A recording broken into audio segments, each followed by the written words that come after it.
Amis de la galette saucisse, procrastinateurs dominicaux, armoricaines, armoricains, bonjour.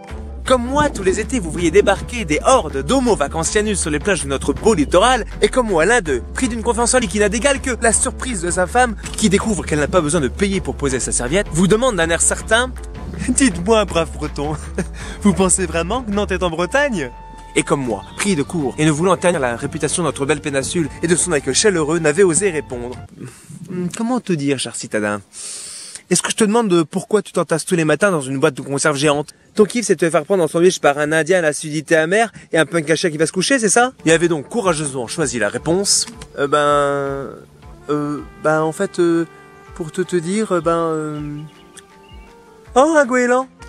Alors, chers amis de la galette saucisse, procrastinateurs dominicaux, armoricaines, armoricains, je vais à présent vous livrer la formule pour répondre à cette interrogation que l'humanité dans son entièreté se pose depuis...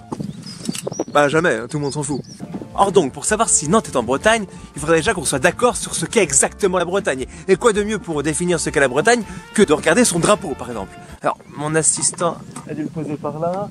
Normalement, Gwen a dû y penser.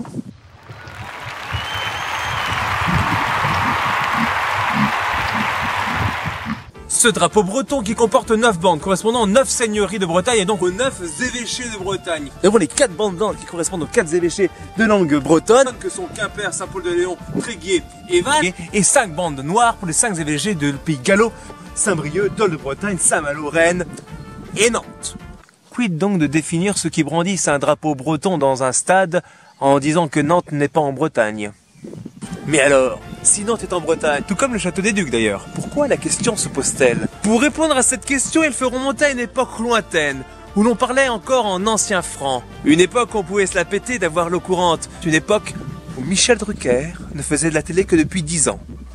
Nous sommes en juin 40, toute la France est occupée, toute, non, un petit village de courageux patriotes résiste encore et toujours à l'envahisseur. Il s'agit de Verdun. Et la vie est très facile pour les garnisons de Brest même, Kermoran, Saint-Malo et Saint-Nazaire. Et le centurion hitlérus demande un découpage de la France en régions. C'est à ce moment que Nantes et le département de Loire-Inférieure, qui deviendra ensuite la Loire-Atlantique, sortent de la Bretagne. Oui, mais De Gaulle a battu les nazis, me diriez-vous.